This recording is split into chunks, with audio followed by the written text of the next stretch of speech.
Hi everyone, my name is Kashushu. I am a digital artist. I have been an artist all my life. I started out as a traditional artist with oil paint and acrylic paint on canvas.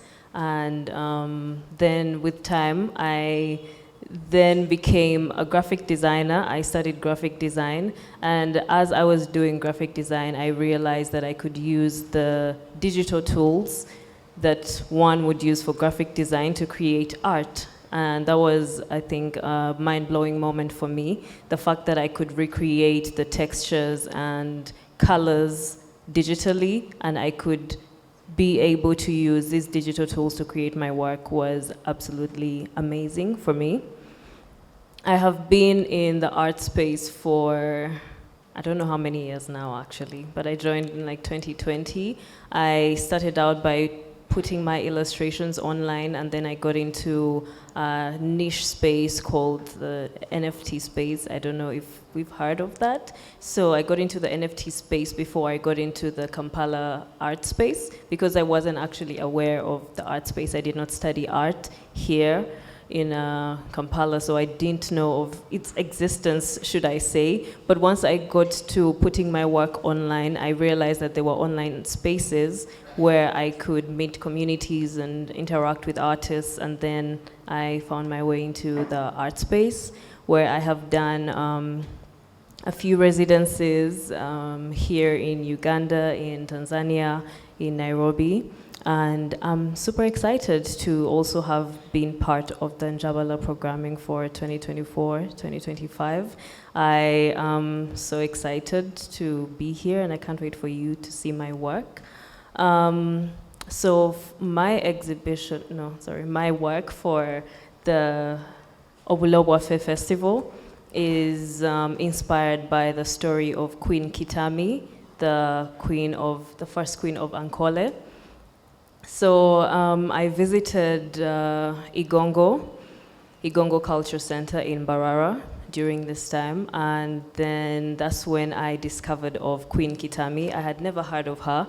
As someone who comes from that region, I didn't know much about my culture, and I didn't even know that we had a queen among our history. So getting to know the history of Kitami, how she ruled a matriarch. It was women soldiers, women farmers, women everything, because this was the time when all the men had gone to war and so many men had died in war, and this was a kingdom of women, and women doing powerful things, women doing amazing things, and women being in their utmost powerful state. So throughout that time, that period, Queen Kitami, there were no men allowed in the kingdom, and just to cut the story short, a man snuck into the kingdom and then got a few women pregnant, including Queen Kitami herself. And when all the women were pregnant, he got other men to come and now take over the kingdom, and they killed Queen Kitami.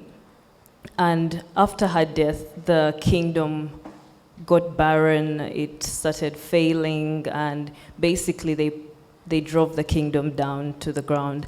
And one time the king who had killed Queen Kitami was taking a walk in the forest, and he bumped into this old lady, and the old lady told him the reason as to why the kingdom is not surviving is because you killed Queen Kitami, so you need to find a way to honor her so that her spirit can bless the kingdom again. And because of this, he created a shrine with Queen Kitami's, with a sculpture of Queen Kitami, and he made it a rule for everyone to honor this sculpture and to pray to Queen Kitami. So this religion was gotten to know. It came to be known as the cult of Nyabingyi. The spirit of Queen Kitami was known as the cult of the Nyabingyi. So that's the origin of the Nyabingyi cult that spread all throughout Ankole, to Rwanda, to Congo, to Ethiopia, and it actually bore the religion of the Rastafari. So that is why I was really inspired by the Nyabingyi story. My body of work is called Neitwe Ba Nyabingyi, which means we are Nyabingyi. It is, I